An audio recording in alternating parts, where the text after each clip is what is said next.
Ciências era até há bem poucos anos atrás apenas uma disciplina da escola chamada Ciências da Natureza. Os cientistas viviam em laboratórios isolados do mundo e era este o estereótipo com que convivíamos. Hoje, ciência é conhecimento e os cientistas moram no mesmo prédio que nós. A ciência e a Europa é o tema de hoje aqui em Aveiro e já não podemos viver sem ela.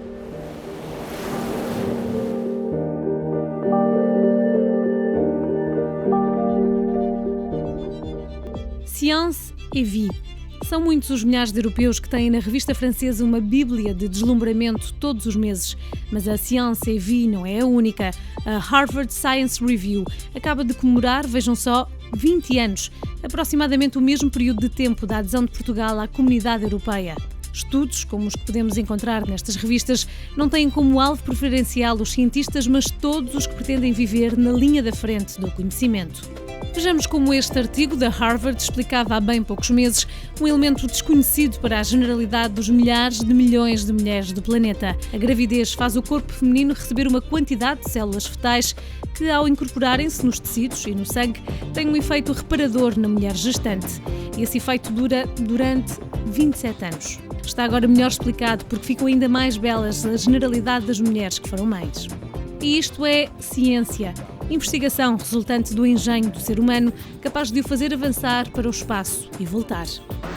Depois da ida à Lua em 1969, as muitas gerações de portugueses familiarizaram-se com as maravilhas da ciência quando assistiram em direto e com grande expectativa durante longas horas à partida do primeiro Space Shuttle. Mas o imaginário do espaço ficou ainda mais perto quando o POSSAT-1, o primeiro satélite português, foi lançado a 26 de setembro de 1993 do Centro Espacial de Kourou, na Guiana Francesa, com as extraordinárias explicações do professor Carvalho Rodrigues. Mas desde muito jovens que os miúdos do mundo ocidental passaram a ver nos cientistas uma figura divertida e surpreendente. Depois do professor Pardal, inventado pela Disney, uma personagem animada preencheu o imaginário das gerações agora nos 40, o louco cientista dos marretas e o seu ajudante.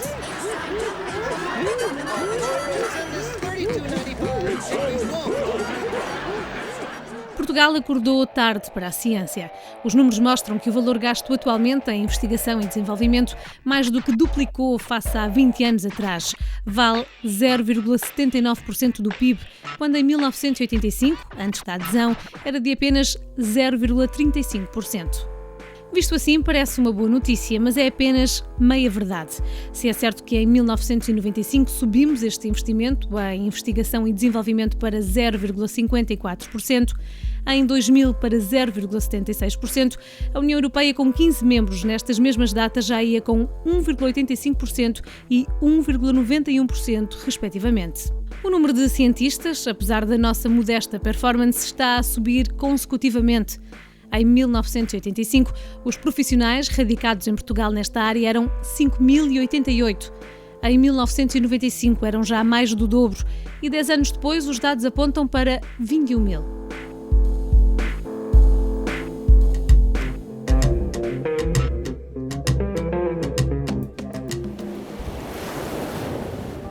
A investigação científica em Portugal deu um salto gigantesco nos últimos anos.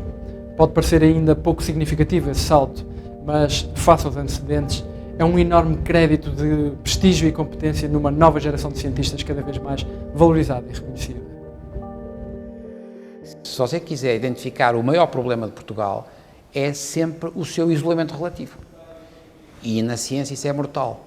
Era uma investigação muito centrada em meia dúzia de personalidades que tinham muita capacidade e que tinham sido capazes de fazer pequenos nichos, e a gente vivia muito isolado em relação uns aos outros, por exemplo. Isto é, esses pequenos nichos viviam da sua associação direta ao estrangeiro, sem que houvesse uma comunidade científica nacional. Era assim, isto é, nessa altura não havia comunidade científica em Portugal.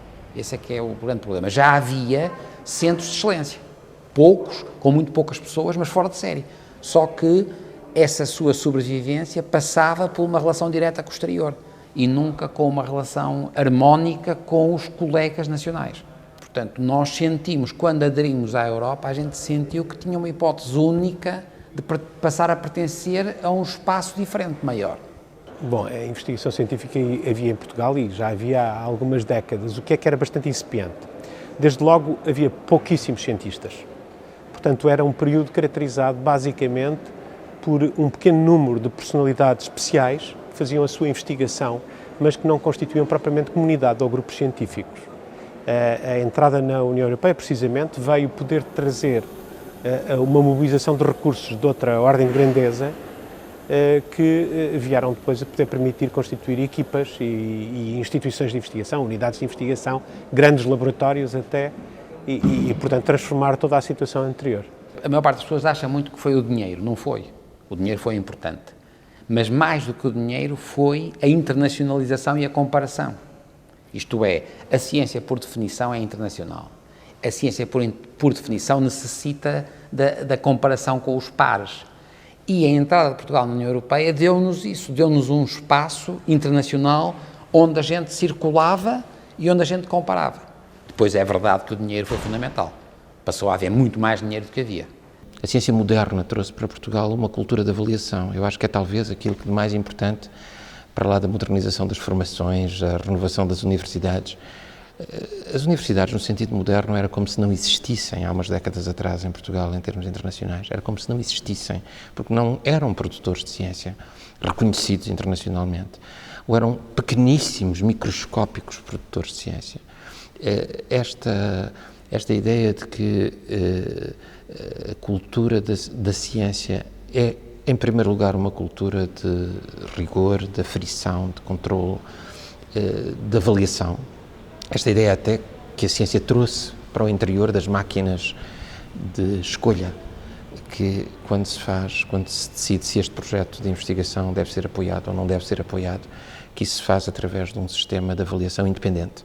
E que Portugal, sendo um país pequeno, a única maneira de ter um processo de avaliação independente é ter avaliadores que não são portugueses, que são estrangeiros, que são de preferência todos estrangeiros. Introduziu uma ruptura enorme na vida portuguesa. Os cientistas europeus e também os candidatos à profissão receberam uma boa notícia no final da reunião dos ministros da Ciência que se realizou em Lisboa. Mariano Gago, o ministro português, deixou claro que a União Europeia necessita de 500 mil novos cientistas para competir lado a lado com os Estados Unidos e o Japão. Como a medida tem urgência, uma das soluções passará por flexibilizar as leis de imigração para importar massa cinzenta de outros países, como fazem os Estados Unidos já há algumas décadas. Os responsáveis políticos sabem que há um problema para gerar inovação. A atual média de 5,5 investigadores por cada 1000 habitantes é insuficiente. Ora, em Portugal, apesar de todos os novos laboratórios e de uma recente geração de cientistas, há problemas de base por resolver.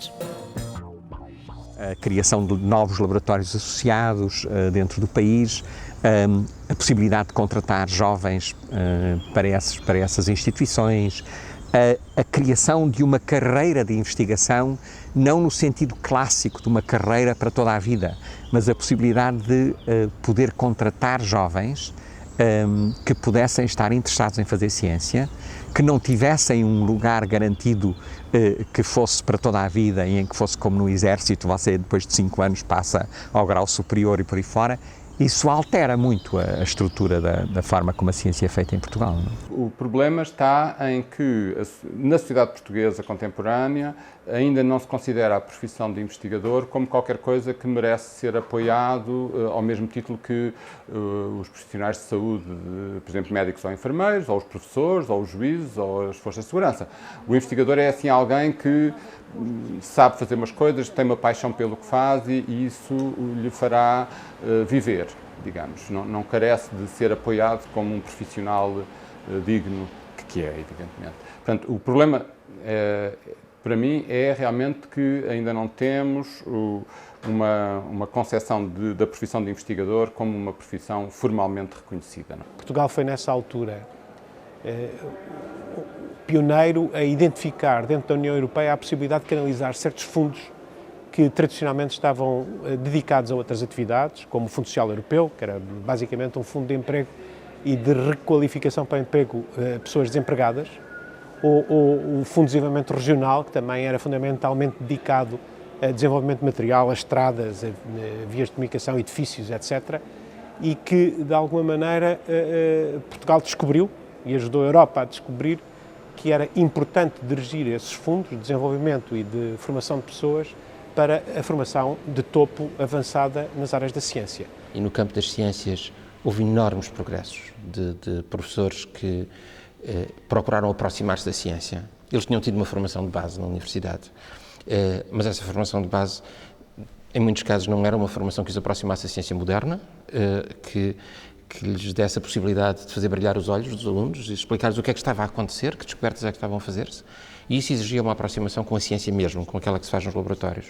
Portugal conseguiu, porque tinha uma necessidade fortíssima, se calhar muito maior que os outros países europeus, conseguiu propor uma solução para este problema que é muito inovadora, que é a solução da aproximação entre os cientistas que estão nos laboratórios, que estão nas universidades, que estão crescentemente nas indústrias, com os professores que estão nas escolas.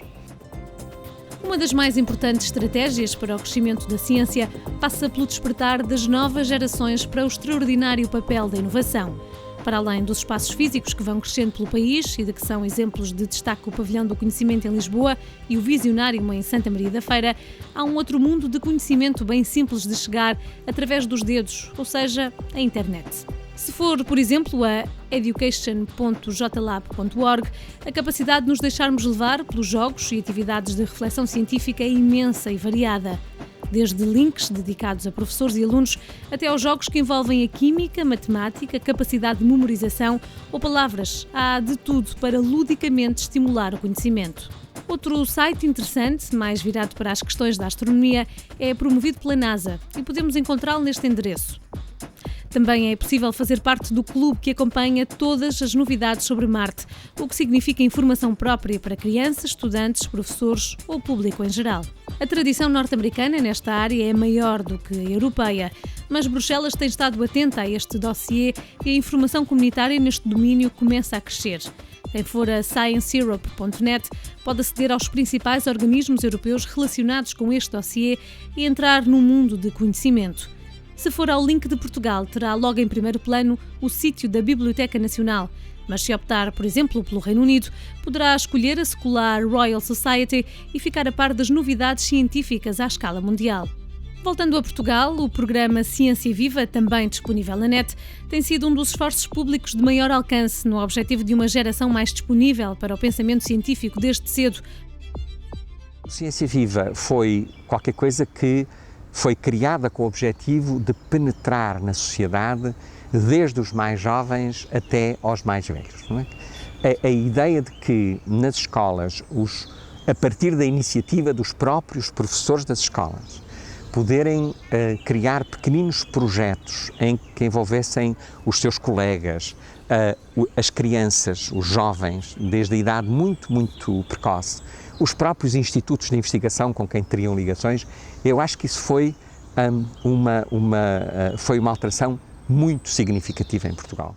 E eu devo dizer que as coisas que talvez tendo trabalhado em vários países, tendo trabalhado em França, na Suíça, tendo trabalhado em vários países, aquilo que talvez seja mais comovente na história destas últimas 2 décadas em Portugal é o apoio social que um país de baixíssimos níveis educacionais, com quase nenhum cientistas, em que a ciência na vida produtiva necessariamente é muito, muito reduzida, porque ela é pouquíssima, como é que pode ter resultados espetaculares logo ao princípio?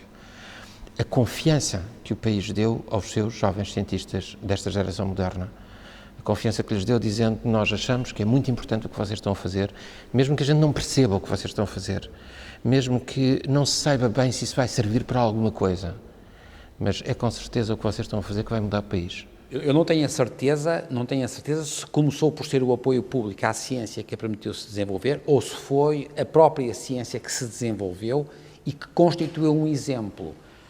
Eu acho que é muito interessante em Portugal a sensação de que a maior parte das instituições, seja da justiça, sejam universitárias, sejam políticas, não são exemplares. E eu acho que o cidadão foi muito sensível à noção de que havia muitas instituições científicas que eram boas e eram exemplares.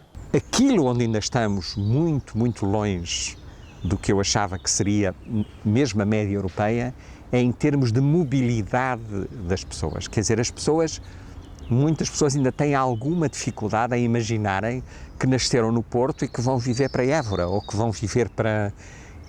E às vezes se o fazem é quase mais porque não tiveram outra alternativa, em vez de ser por escolha. A Europa deve criar uma espécie de espaço verde, ou linha verde de circulação de conhecimento e de cérebros.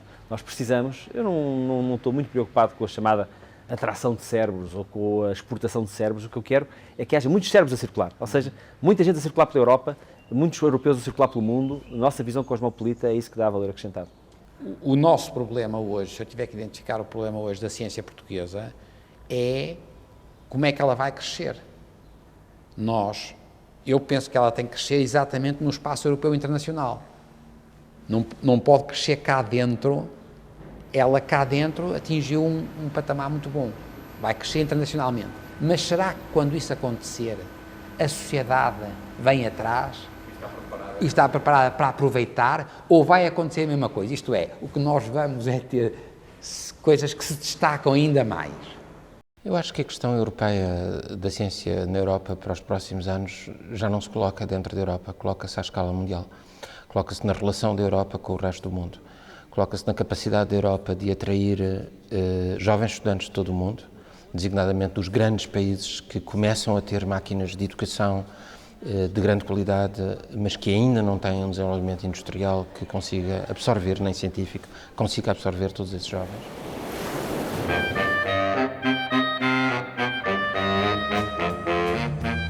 Em 1995 é o ano em que Portugal descobre que o neurologista português está a agitar a comunidade científica internacional.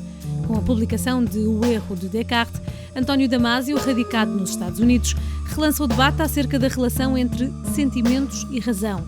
E por falar em sentimentos, o ano não terá começado da melhor maneira para os portugueses.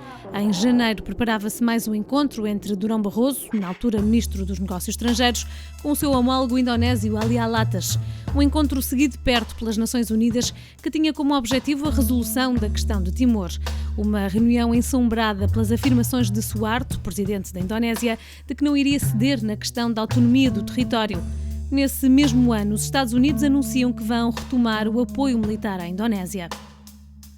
A 7 de janeiro, a Ordem dos Médicos dizia-se chocada com as mais recentes afirmações do Ministro da Saúde a propósito dos 22 novos casos de SIDA diagnosticados em hemofílicos desde 1992. O Ministro afirmou que se um doente é avisado dos riscos que corre e os aceita, não tem direito à indemnização se sofrer um acidente terapêutico. Os hemofílicos teriam sido infectados com o vírus do HIV após terem recebido transfusões de sangue em hospitais públicos.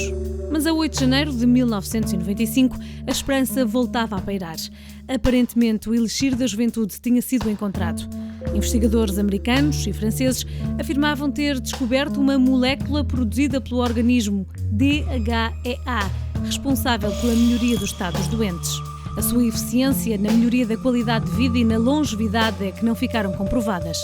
Em maio, o país preparava-se para um grande acontecimento nacional. O herdeiro da monarquia portuguesa, Dom Duarte de Bragança, casava a 13 de maio com Dona Isabel de Herédia no Mosteiro dos Jerónimos. 2 dias mais tarde, as gravuras descobertas em Foscou invadiam os jornais e a sede da ONU. Um português que tinha sido mordomo de Jackie Onassis e de John Kennedy resolve organizar um protesto em prol da preservação das gravuras em frente ao edifício sede das Nações Unidas em Nova Iorque.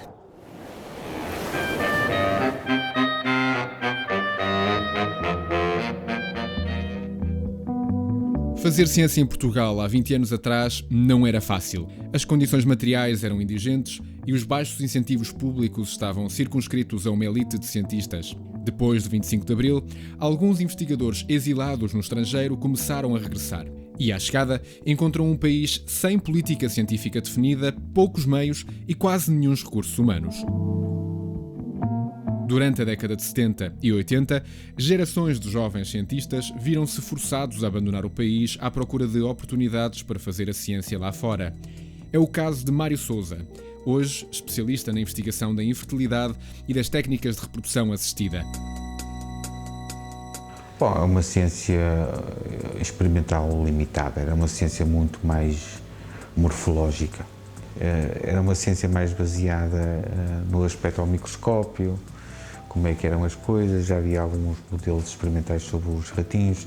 Digamos, ainda faltava dar o salto para a grande bioquímica ou para a genética molecular. Claro que havia sempre pessoas que já tratavam disso, mas não, eu diria que estava muito suspenso.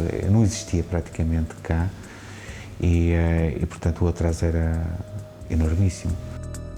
Os laboratórios eram muito antiquados, muito velhos. E até eu sair em 92, não vi muito sinceramente, não vi grandes avanços.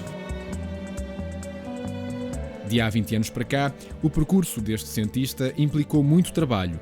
A Europa foi uma ajuda essencial. Eu tinha trabalhado em modelos animais, tinha feito o meu currículo, para a idade era a pessoa com mais publicações já em Portugal, para a idade, claro. E então, o que é que eu fiz? Diz assim, eu estou farto de animais, quero voltar para a medicina. E não sei porquê, devo ter tido um sonho daqueles antecipatórios e disse, cabe na minha cabeça, eu gostava de trabalhar nisto da manipulação dos gametas, mas não sabia o que eram essas coisas em fertilidade. Não sei, foi um sonho. E concorri a 2 grandes grupos. Concorri um nos Estados Unidos em animais, não fosse o diabo de celas, e que era a continuação do meu trabalho, e concorri a um sonho doido, em França. Os Estados Unidos nunca me responderam, e França respondeu-me 15 dias depois. E depois concorri a uma bolsa em Portugal, porque está 4 anos em França,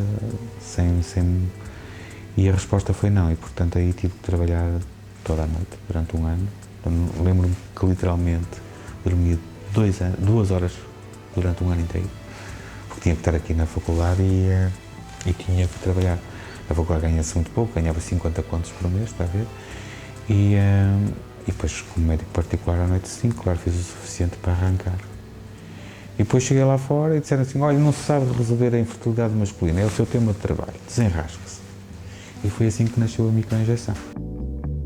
No regresso, Mário Sousa quis continuar a investigação em Portugal, mas o país foi uma desilusão. Enquanto que cá tem uma mentalidade muito comezinha, estão sempre a ver o que a gente produz, o que não produz, e se pode dar dinheiro, se não pode dar dinheiro. Lá nunca ninguém fez isso. Lá acreditaram, juro-lhe, nunca ninguém me disse tens que produzir, não tens que produzir, tens que ganhar dinheiro, não tens que ganhar dinheiro.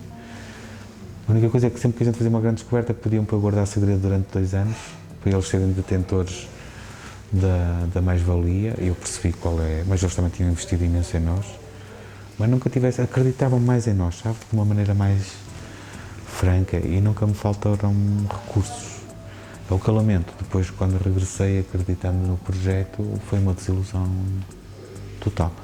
Não há apoio efetivo nesta área. Os anos que tenho, as descobertas que os portugueses têm tido do nosso grupo durante estes anos foram todas pagas pelo que o estrangeiro pagou pelas minhas descobertas. É incrível, não é? Mas esse dinheiro não dá para sempre, não é? Há 10 anos, em Portugal, sem apoios, este cientista conseguiu criar o único grupo científico de medicina reprodutiva do país, considerado como um dos 5 melhores a nível europeu. O mais recente projeto deste investigador é a criação de um banco público de gametas com vista a ajudar os 20% da população portuguesa que têm problemas de infertilidade. Mas para além da falta de financiamento, Mário Sousa ainda soma o estigma associado a esta área de investigação. Quando sair a regulamentação que vai permitir a doação de gametas e embriões, ninguém vai poder fazer, porque não há banco. E como a lei diz que os dadores de gametas e de embriões têm que ser anónimos e gratuitos, não pode haver bancos privados. Portanto, só um banco público. Chumbaram o banco público o ano passado com uns argumentos michurucas. Eu não acho que seja a adequação da lei, sabe? Eu acho que é o conservadorismo maléfico das pessoas contra os casais inférteis e a infertilidade. Se pensassem 3 vezes, o que vai acontecer na nossa espécie é que a infertilidade só vai aumentar. É inevitável. E, portanto, não só é a única maneira de manter ou de diminuir o crescimento negativo da população, que continua a acelerar para baixo, como estas pessoas que agora são contra, mais tarde alguém vai precisar de nós, não é? Para Mário Sousa, o futuro da medicina reprodutiva e da ciência, made in Portugal, causa-lhe uma certa apreensão. A infertilidade é uma doença como outra qualquer. Nós até dizemos que é a falência dos órgãos reprodutores para não haver confusões. e portanto gostava de ver que as pessoas lutassem também um bocadinho e não só os investigadores. Acho que em relação aos mais novos vai haver outra inversão. Acho que vai acabar aquele boom de bolsas, acho que vem aí mais notícias. Acho que eles vão concentrar outra vez nos grandes grupos a administração de bolsas e infalivelmente vai diminuir. Acho que vai haver uma certa estagnação nos próximos anos e aquilo que se haverá será concentrar. Será a concentração dos grandes grupos. Acho que é isso que nos espera para os próximos 10 anos. Apesar dos entraves legais e do conservadorismo, a prioridade deste investigador continuará a ser o mesmo: tornar imagens destas possíveis a centenas de casais que tropeçaram no drama da infertilidade.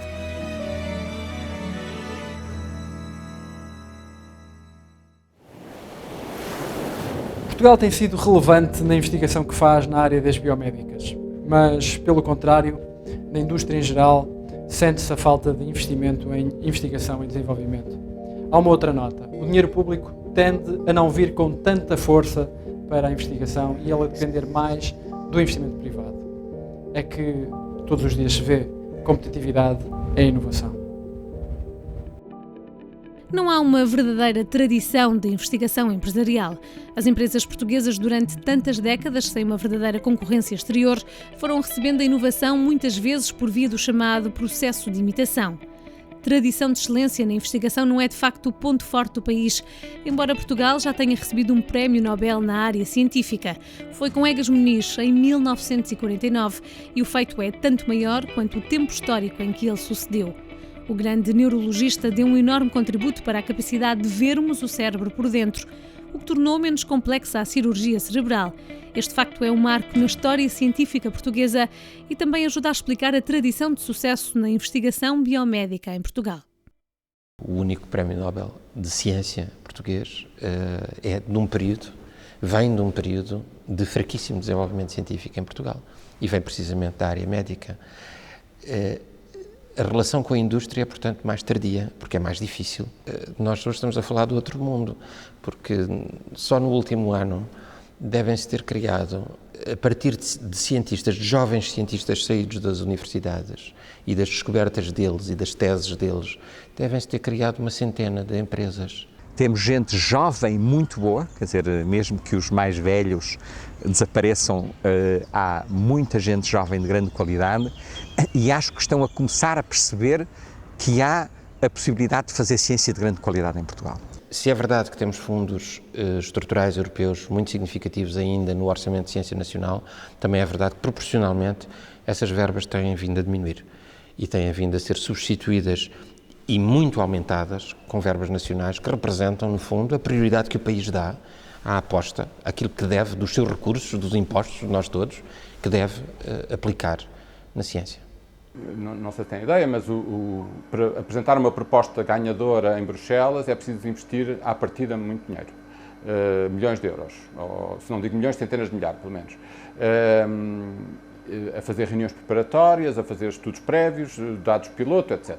E isso realmente as equipas de investigação portuguesas não têm tido acesso a fundos que apoiem a apresentação de propostas. Da parte do privado, como até não é difícil de perceber, há uma certa relutância a investir muito naquilo que é a investigação fundamental, aquela que é para a qual não existe imediatamente qualquer aplicação. Isso está a mudar no mundo. Há muitas das grandes empresas internacionais que investem muito na investigação fundamental. Em Portugal nós não temos grandes empresas, não é? A Bial, que é uma empresa pequena ou média no mundo da área farmacêutica, investe na investigação fundamental um pouco e na investigação aplicada. A grande maioria do privado em Portugal quer perceber, e eu percebo a posição deles, quer perceber para que é que aquilo serve, não é? Você está a investigar coisas que você diz que são muito interessantes, mas para que é que isso serve, não é? Nós somos razoáveis em termos europeus e mundiais em algumas áreas. E é verdade que somos muito razoáveis na área das ciências da saúde, uma parte das ciências da saúde, por exemplo, ligada à genética, a algum tipo de investigação em cancro, Somos muito razoáveis em algumas áreas das ciências das telecomunicações e da informática. Somos muito razoáveis em áreas de biomateriais e tal. De topo não somos em nenhuma. Nós temos gente muito boa, por exemplo, em física e em química. Temos nichos de excelência em matemática. Temos tipos fora de série em ciências sociais e humanas. Agora, topo, não somos em nada. Nós temos muita dificuldade em escolher e pensamos que podemos ir a todas. No fundo, os concursos que a FCT abre é para todos os domínios científicos e sem a definição de qualquer tópico de investigação, coisa que eu não vejo em mais país nenhum. A União Europeia seguramente não o faz, os próprios Estados Unidos não fazem, definem prioridades, definem áreas em que querem investir, os recursos que têm, que são sempre limitados. E, portanto, agora, a própria estabelecimento de prioridades tem técnicas. Não é porque há um político iluminado ou um gestor de ciência iluminado que vai dizer a prioridade agora é o sobreiro ou é isto ou aquilo. Não. As técnicas de estabelecimento de prioridades têm que ser profissionalizadas, tem que haver grupos de estudo que se dedicam a isso, tem que ouvir os investigadores, tem que ouvir os utilizadores dos resultados da investigação, tem que ouvir os próprios financiadores.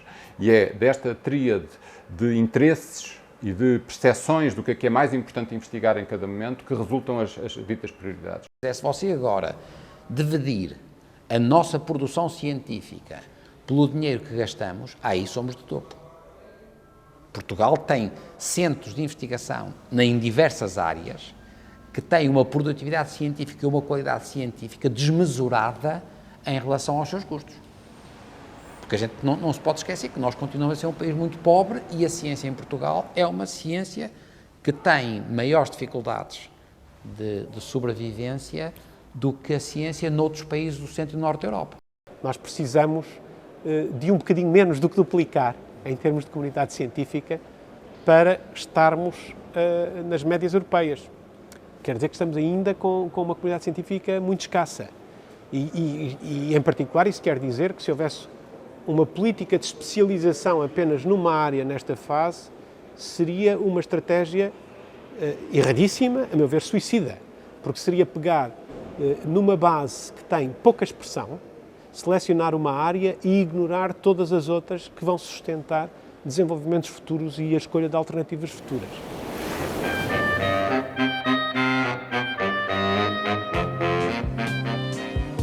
A mobilidade europeia permitiu que centenas de jovens cientistas tivessem acesso aos laboratórios das universidades europeias. Enriqueceram os currículos e fizeram parte integrante de redes de conhecimento global. A ciência passou a trabalhar em equipa e a unir esforços para resolver alguns dos mistérios do nosso tempo.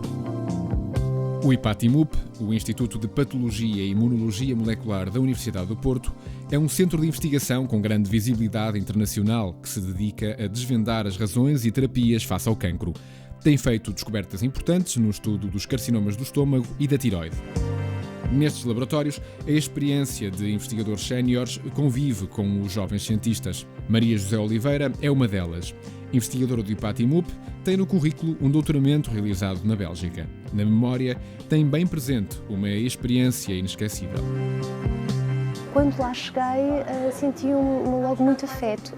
Realmente tive a sorte de ir para um grupo onde as pessoas estavam receptivas e estavam muito habituadas a receber estudantes estrangeiros e, portanto, falavam facilmente o inglês, apesar de eu estar num laboratório Flamengo, portanto, onde à partida, se as pessoas não falassem inglês, teria sido mais difícil a minha integração. E a própria cidade era muito interessante, havia uma grande atividade cultural e, do ponto de vista profissional, havia sempre uma contínua preocupação de se eu me estava a adaptar bem, como as coisas estavam a correr. Sempre fui muito seguida, sempre o meu trabalho foi, até a própria questão inicial de planeamento do trabalho foi muito seguida pelo orientador e, portanto, gostei imenso. Sentia-me, claro, aquela responsabilidade que somos um bocadinho os embaixadores de Portugal e, portanto, temos que representar também bem o nosso país externamente e, portanto, há aquela responsabilidade de tentar fazer o melhor e de mostrar a melhor imagem também.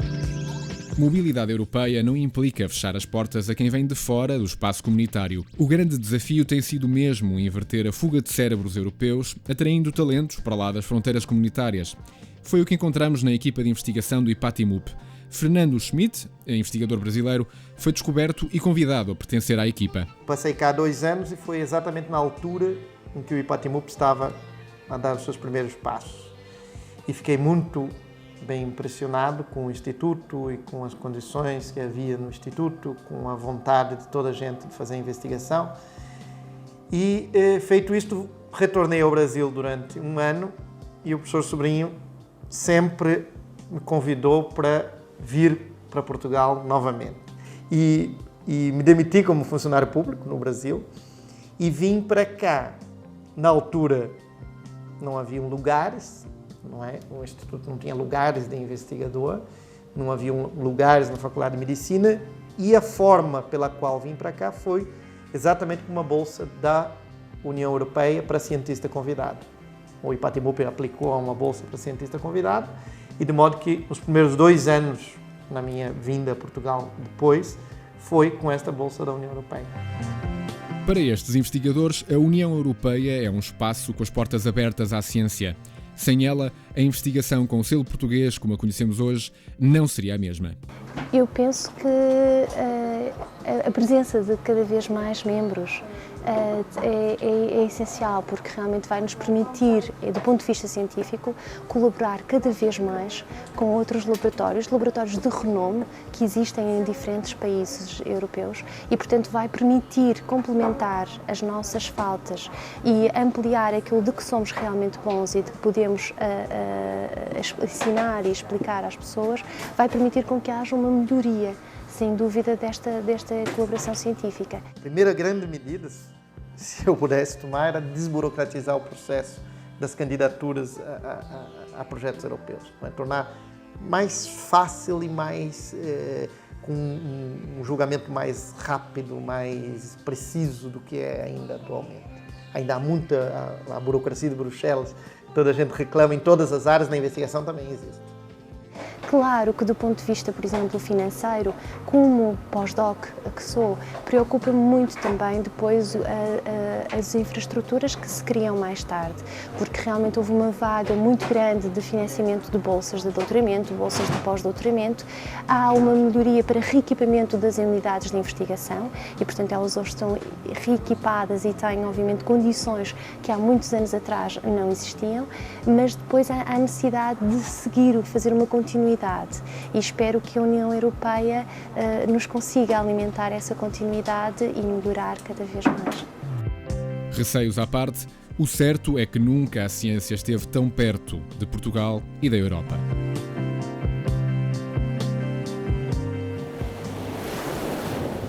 Lisboa, há um marco na agenda da União Europeia que tem o nome da capital portuguesa. A agenda de Lisboa representou o anúncio para todos os europeus de que só poderão manter os seus patamares de vida se conseguirem competir contra as economias mais pujantes do mundo. A obtenção de valor para os seus produtos e competitividade para o trabalho dos europeus joga-se todos os dias na massa cinzenta de cada um. De entre as muitas fórmulas para pôr o país a mexer, o governo optou por uma que tem prestígio assegurado, a parceria com o MIT, o Massachusetts Institute of Technology. O objetivo por trás de todas as políticas de reforço científico e da investigação está na necessidade de gerar mais conhecimento e competitividade. Não é por acaso que a já famosa Agenda de Lisboa lançava como objetivo atingir-se os 3% do PIB em cada país da União Europeia na área de investigação e desenvolvimento. O número médio nos 27 países do espaço comunitário está ainda nos 1,84% do PIB dedicado a esta área. A Agenda de Lisboa, que tem esse nome porque foi definida num Conselho Europeu em Lisboa, pretende pôr a tónica na produção de conhecimento e na utilização do conhecimento para o crescimento e o emprego em termos de fomentar e ser a base das atividades económicas. Portanto, é a reação europeia à ideia clara de que se entrar num período de um desenvolvimento económico baseado em conhecimento. Os portugueses, como sabe, são conhecidos como early adopters, ou seja, são, aliás, um laboratório para todas as empresas, porque nós somos os primeiros a adotar as novas tecnologias. Os portugueses adotam com muita facilidade essas tecnologias. Aquilo que nós estamos a mudar mais, e acho que mudou mais nos últimos 2 anos, nomeadamente com o plano tecnológico, foi a atitude com que os portugueses encaram as novas tecnologias, não como algo que no fundo é interessante e é giro, mas como algo que pode mudar a sua vida, que pode facilitar a sua vida, que pode ajudá-los a competir melhor, que pode ajudá-los a criar valor, que pode ajudar a criar emprego. Eu sou, por definição, um otimista. E eu acho que a Europa também tem uma dose de otimismo. Quer dizer, ao achar que a economia europeia vai estar baseada, o desafio de Lisboa, não é? Quer dizer, a agenda de Lisboa vai ser o país, vai ser o continente em que o conhecimento científico, não é? Vai ajudar a criar uma Europa mais competitiva, com uma economia mais sólida. Bem, eu acho que isso, em parte, é, como dizem os ingleses, wishful thinking, não é? Quer dizer, nós estamos crentes que isso vai ser assim. A grande dúvida, para mim, é até que ponto esta lógica científica, portanto, sempre, não só conhecimento, também desenvolvimento de produtos e processos, até que ponto isto é capaz de arrastar, por um lado, as universidades, que são os sítios onde se faz mais ciência, sobretudo em países como Portugal, e, por outro lado, é capaz de arrastar a sociedade. E não há agenda de Lisboa que nos salve se os pais não forem exemplares para os filhos, por exemplo, em relação ao valor ético do trabalho. Se os pais não convencerem os filhos que é fundamental um tipo de trabalhar, que é bom trabalhar e a gente tem que se bater por terem... Você pode dar computadores a toda a gente. Preciso, sobretudo, criar redes e parcerias entre empresas e universidades, centros de investigação. Para quê? Para que não haja, por um lado, pessoas a serem formadas, que criam uma expectativa e depois não têm empregos compatíveis. Ou, por outro lado, empresas que se desenvolvem, que têm necessidades de determinado tipo de qualificações que não encontram no mercado. Esta disfunção é uma disfunção extremamente preocupante. Nós temos que fazer crescer estes dois pilares ao mesmo tempo. Todo o conhecimento produzido pode ter uma finalidade? Quando hoje vemos diariamente os jornais generalistas ou revistas, negócios numa busca permanente de inovação, ficamos suspensos quanto ao futuro. E se a Europa é ainda o principal bloco exportador mundial, manter o trilho do pioneirismo científico é a melhor garantia para dar emprego aos seus cidadãos. Mas os europeus têm ainda muito caminho pela frente em matéria de investigação científica. Não se trata apenas de dedicar mais euros do PIB à investigação e desenvolvimento. Trata-se sobretudo de melhorar a organização e obter economias de escala nos sistemas científicos que foram desenhados numa perspectiva nacional e, por isso, incapazes, muitas vezes, de enfrentar desafios de novas dimensões. Talvez por isso a Comissão Europeia tem vindo a insistir na necessidade de construir um grande Instituto Europeu de Tecnologia capaz de rivalizar com o que de melhor se faz nos Estados Unidos. E o primeiro dos grandes desafios deste Instituto seria o de liderar a investigação europeia em matéria de energia e alterações climáticas. Uma empresa grande e ambiciosa na aventura europeia do conhecimento de que beneficiará a humanidade inteira. Há um ponto de síntese que vale a pena referir no final deste programa e que é a ideia deixada por Mariana Gago. Os portugueses gostam da ciência e não têm medo dela. De facto, não temos os traumas da investigação científica do tempo da guerra. Pelo contrário, reconhecemos na ciência qualidades e possibilidade de aspirar a uma vida melhor, a subida de um patamar. Esta revolução foi possível em Portugal porque, afinal, temos a Europa aqui tão perto.